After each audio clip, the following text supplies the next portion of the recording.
sure you've all probably seen the top keyboard movement players like Taxi, Fade, and Ace who do this zipline jump, and you're wondering how you can do this on your controller. Well, it took me a while, but I finally figured it out.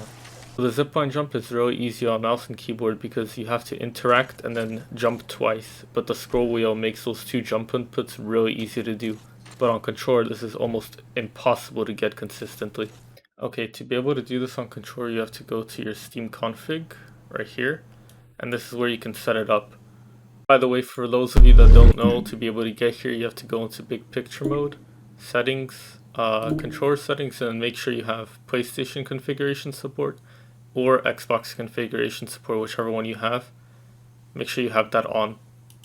Once you're here, you'll have to pick a button that will act as a jump button whenever you're ziplining. It can't be X because it has to be something that you can actually press while holding square.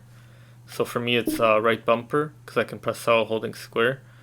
So after you've picked your button, what you have to do is you have to put add activator, right? And you have to put corded press. I already have it, so it's right here for me.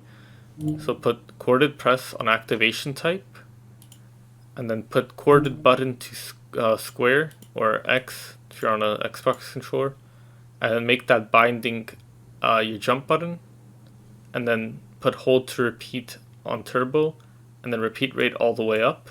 So the reason you want this on corded press is so that this button right here is only a jump button while you're interacting with a zipline. If you put the regular press on turbo, you won't be able to loot boxes or climb walls. It'll always be a turbo button.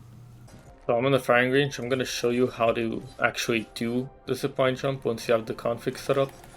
So you want to go up to the zipline, you want to hold your interact button, and then you want to press the new jump button that you set in the config.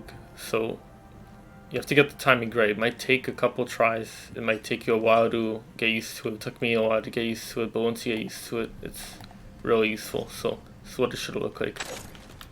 That's how high you should go. With a regular jump, you only go that high. With this one, you go way higher, you see? So this is how high it should go.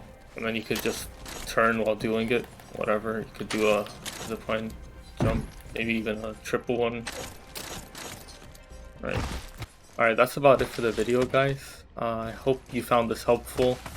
If you have any questions or if you have any problems setting this up, just leave a comment and I'll answer as fast as I can. There's a lot of other ways to do this too. Like if you have a different interact button than square, you can make it so while you're holding that button, your X turns into a turbo mode. But if your interact button is square, I think this is the best way to do it. Once again, if you have any problems setting this up, just leave a comment. I'll help you out the best I can. Hope you found this helpful. Have a good day.